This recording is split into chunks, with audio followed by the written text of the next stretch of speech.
Hello everybody, welcome to my channel, Brent Justice. I am your host, Brent Justice, and today I am continuing my 10-minute review of the Star Trek Picard series. This is Season 1, Episode 3, titled, The End is the Beginning. This video does contain spoilers, so this is your warning. Spoilers, spoilers, spoilers. I'm doing another 10-minute review video on this episode. This time, I took notes, so bear with me. While I could go into much more detail on many of these things, I'm going to just cover here this 10-minute review. I may in the future create a more detailed video talking about more things in this episode, because I could really go on for a very long time, but I've already wasted a minute, so now I got a 9-minute video. Hopefully I won't go over 10 minutes. If I do, I apologize, but let me get through all these notes here. First, I just want to start off by saying that this series is the most cinematically filmed Star Trek TV show that there's ever been. It's filmed in a much different way than any of the other TV shows that have aired on TV. It has an artistic flair to it, and I like this. This is what I've noticed while I've watched these 3 episodes of Picard.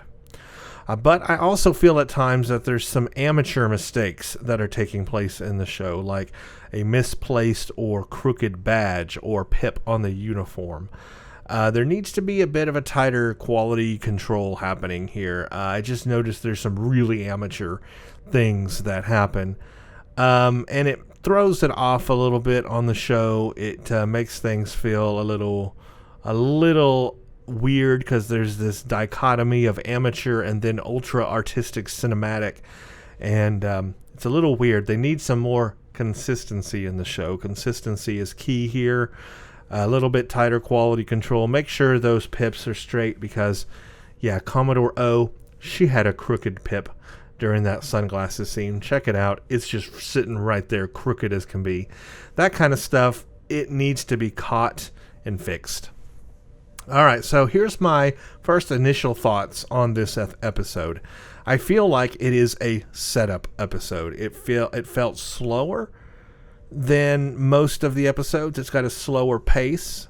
The first episode of this series was very good paced, but from then on, from the second episode and now this third episode, it seems to have gotten slower. The pace has gotten slower. Now, maybe this will pick up in the next episode and onwards, but it seems like it's been on this downhill slope of pacing. But it certainly felt like a setup episode. This third episode, The End is the Beginning, felt like a setup episode for what's to come. It's like putting all the characters and pieces in place so they can all meet each other in the future. That's what it felt like to me. And I think that was very clear. So I think the pacing has slowed down, but I think it will speed back up. I just want, that's just something I've noticed.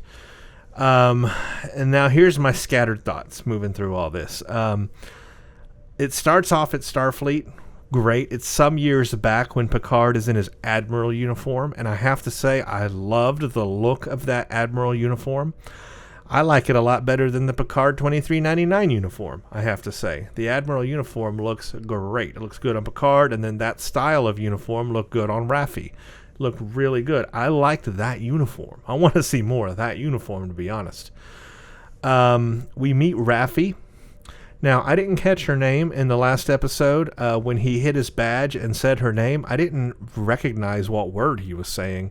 But I see now he was saying the word Raffi. He was calling Raffi. Raffi is her name. That's what he was saying over the comm badge. So he made communication with her then, and this follows up from that now. I don't really know anything about her. I have not read the comics on this. I do know that she was, I think, his first officer on the Enterprise E for a while. That's about all I know of her. And since I, as the user, watcher, end user of watching this video, am seeing her for the first time, this connection she seems to have with Picard, I'm not getting. It doesn't make sense to me. My initial thoughts on her is that I just don't like her. She's very abrasive and aggressive. And it's weird hearing her call Picard JL. It's like she's got this bond with him that we aren't aware of. But it's distasteful to me in a way. Riker is his number one, if you know what I mean. No one else can really take Riker's place. And I feel like Raffi is trying to do that.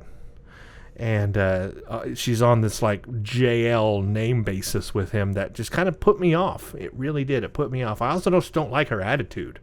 Do not like her attitude. There was some more cursing in this episode. I'm just not down with that. Doesn't make it feel like Star Trek. And I'm not talking about the simple curse words like DAMN or any word like that. I'm talking about the more aggressive words, the F word they use, the other one that I'm not even going to mention because it's so important. But they use some words in here that just doesn't make it feel Star Trek to me. It takes away from that Star Trek feeling. I don't know why they needed to put those words in there. It doesn't make sense. Remember Picard in Star Trek 4?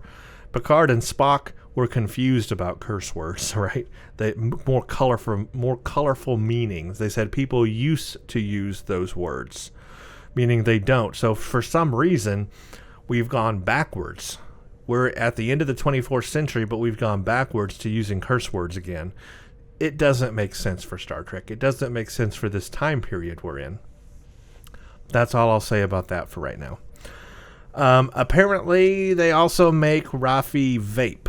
Are they trying to capture the millennial viewers? It's a weird thing to see in Star Trek. I just don't like this idea that in this utopian society that they have, that anybody would take drugs like this.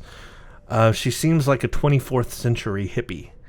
And it's just not very Star Trek. And yes, I am familiar with that hippie episode in TOS where the hippies came on board and they were clearly hippies, and that was a weird alien episode. But I think they're trying too hard with Raffi. They're trying to really push her on us really hard. And they're being she's real aggressive. But now let's get on to the Borg, because this is good stuff here. I love the looks of the Borg cube. I cannot get over how well they're portraying the Borg and the cube. The cube is huge. It looks menacing. It seems dangerous. And it seems scary.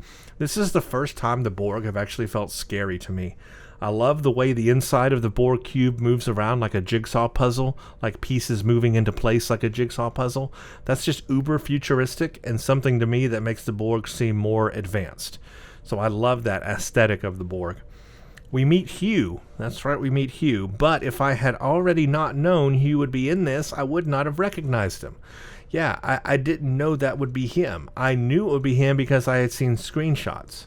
But if I had not seen those screenshots that called him Hugh, until he said his name or his name was mentioned, I would not have thought he was Hugh at all.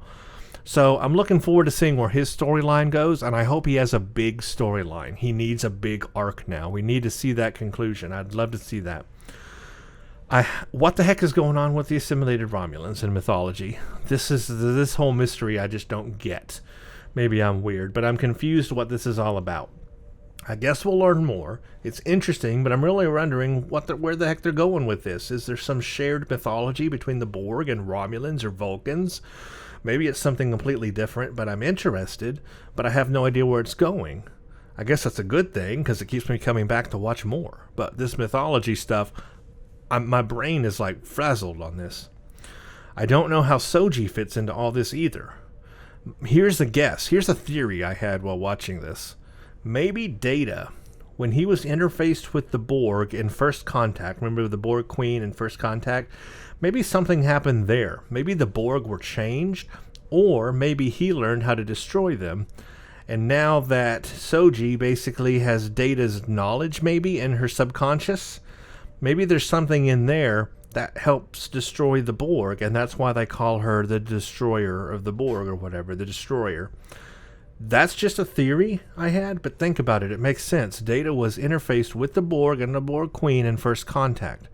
There was stuff happening there, and maybe something got transferred of Data, or maybe something got transferred into Data, and now that's in Soji. Think about that.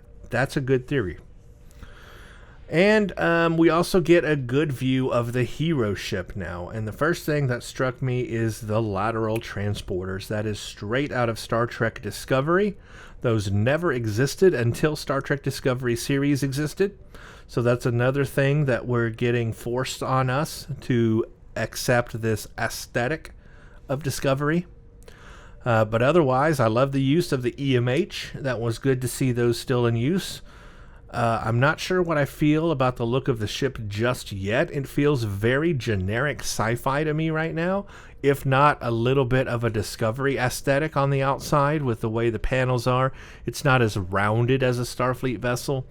Just seems very generic sci-fi or closer to the Discovery aesthetic. But we'll see where that goes. Maybe there's more history on it we don't know.